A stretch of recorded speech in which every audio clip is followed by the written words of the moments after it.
Hello' ৰাইজ good morning. এতিয়া আমাৰ দদুৱে ৰাতিপুৱাই দুটামান হেৰি কৰিব, ডাইলগ মাৰিব। মা দদু। আগফালে শুৱনি কাকিনী তামোল, পিছফালে শুৱনি পাণ, বৰগড় শুৱনি জুই ছোৱালী উলিয়াই দিবলৈ টান। তাৰপিছত গৰু পথে চৌ যা নাই গৰু সি চবতকৈ সৰু, যা নাই ধান তা নাই মান বুছে। আঠিয়া কললৈ কোনে আশা কৰে, থোকত বান্ধলিয়ে খায়। আজিকালি ছোৱালী কোনে আশা কৰে, আশা দি আনলৈ যায় বুছে। দদুৱে বিহুগীত গাম বুলি কৈ কিনে নেগালেই ক। ওলাইচোন দদু, এতিয়া গা বাৰু বিহুগীত গাবি ন।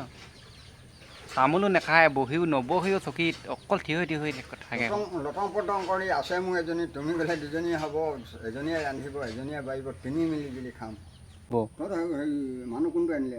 মই আনিলো আকৌ হিন্দী মানুহজনী। কেনেকুৱা দেখিলি? এক নম্বৰ কঁঠাল টুকিয়াই আনিলে।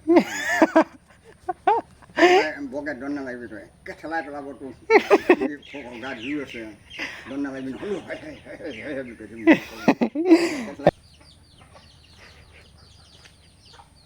আৰু নামাওঁ, এষাৰ মাৰোঁ আৰু এদিন এষাৰ তুলি থওঁ, আন এদিন বেছিকৈ এষাৰ মাৰিম। আজিয়ে চব গাই শেষ কৰিলে, আন এদিন গাম কি আৰু দেই।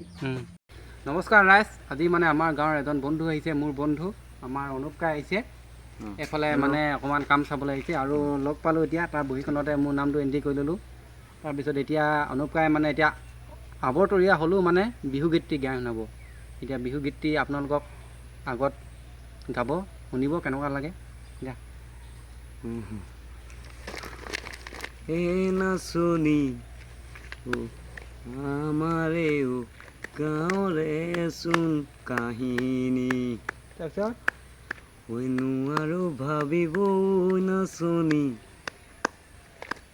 মনত লাগে ভাগৰে চোন কি জানি, এৰিব নোৱাৰি বুজিব নোৱাৰি, তাকেনো চোন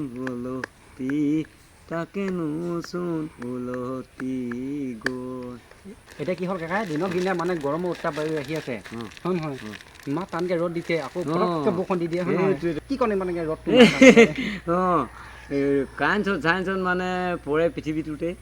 এতিয়া সেইকাৰণে অলপমান পৃথিৱী উত্তাপ পৰাৰ বাবে আৰু এইটো বিহুগীতটো গাব লগা থাকে মনত, কিবা এটা মনত আনন্দ উপভোগ কৰিবলৈ।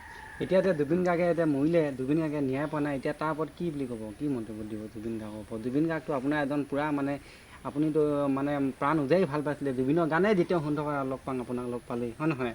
মুখেতো কেতিয়াবা গুণগুণাই থকা শুনা পাওঁ। সেইকাৰণে মানে এতিয়া আপুনি জুবিনে যে এতিয়া মৃত্যু হ'ল, তাৰ মৃত্যুটো গোটেই ৰাইজে এতিয়া কৰি আছে যে কোনোবাই কিবা এটা কৰিলে বুলি। এতিয়া আপুনি কি ভাবে? জুবিনে অসমৰ এজন ছিংগাৰ হৈছিল আৰু তেখেত আমাৰ মৃত্যুবৰণত বহু দুখৰ বিলয় কথা। আৰু তেনে এজন আমাৰ ছিংগাৰ মৰিলে আমাৰ বহুখিনি ক্ষতিপূৰ্ণ হয় বুলি, ৰাইজৰ ক্ষতিও হয় বুলি ময়ো ভাবোঁ, আৰু আমাৰো দুখ লগা কথা। আৰু আমিও তেনে দুখৰ পৰিচয়তা বুলি আমাৰ সমাজেও তথা যেন জুবিনৰ প্ৰতিটো মুহূৰ্তক স্বাৰ্থৰ সময় হিচাপে প্ৰতিফলিত কৰে, আৰু তাৰ দুখক যেন সকলোৱে নিজৰ আত্মস্বাৰ্থৰেও মৰম কৰি তেখেতৰ আত্মাকো শান্তি যোগায়, তাৰ বাবে মোৰ প্ৰেৰণা থাকিল। সেইটো গতিকে ৰাইজ, আপোনালোকে ভিডিঅ'টো চাই এনেকৈ নাভাবিব যে ইহঁত দুজনক ক'ৰবাত দিবলৈ কিবা এটা পাব্লিচিটিৰ কাৰণে ভিডিঅ' বনাই পেলাই ফেচবুকত বা সামাজিক মাধ্যমত দি দিছে বুলি। মোৰ আচলতে মনটো এনেকুৱা খোলা খুলিকৈ কৈ দিছোঁ, যিমান সৰু ল'ৰা এটা হওক বা যিমান বুঢ়া মানুহ এজনেই হওক, যিমান সৰু ছোৱালী এজনীয়ে হওক, যিমান বুঢ়ী মানুহ এগৰাকীয়ে হওক, সকলো লগতে মানে মই খাপ খোৱাকৈ থাকিবলৈ মই বিচাৰোঁ। আৰু সিহঁতৰ লগতো কিছুমান কথা পাতিবলৈ বিচাৰোঁ, সিহঁতৰ মনবোৰ কেনেকুৱা মই জানিব বিচাৰোঁ। সেই গতিকে লৈ তেখেত দুজনকো লগ পালোঁ। প্ৰথমে অহা দদৌজন আমাৰ ঘৰলৈ আহিছিল ৰাতিপুৱা বিশেষ কামত, আৰু তেতিয়া মানে তেখেতৰ লগত কথোপকথন কৰি থাকোঁতেই তেখেতে এনেকুৱা ধৰণৰ কথাবোৰ ক'লে, অকণমান ধেমেলীয়া টাইপত লাগিলে, সেইকাৰণেই ভিডিঅ' এটা বনালোঁ। আৰু দ্বিতীয়জন হৈছে আমাৰ অনুপ কাই। সকলোৱে আমাৰ গাঁৱৰ মানুহে জানেই। তেখেতকো আমাৰ গাঁৱৰ মানুহে যদি ভিডিঅ'টো চাই বেলেগ কিবা বিশেষ কিবা ব্যক্তি তেখেতক এনেদৰে ভিডিঅ' বনাই সামাজিক মাধ্যমত প্ৰচাৰ কৰাটো মানে এটা বেয়া কাম হৈছে বুলি কোনো ভাবিব নালাগে। মই তেখেতৰ লগতো কথা বতৰা পাতি লৈছোঁ আৰু সোধ পোছ কৰি লৈছোঁ।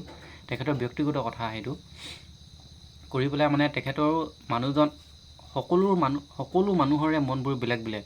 আমি একেখন ঘৰতে থাকোঁ, আমাক একেজনী মায়ে আমাক 3-4টা কৰি ল'ৰা ছোৱালী জন্ম দিছে আৰু আমাৰ একেজনী মাৰে পৰা আমি জন্ম হ'লেও আমাৰ আটাইৰে মনবোৰ বেলেগ বেলেগ, নহয় জানো ৰাইজ?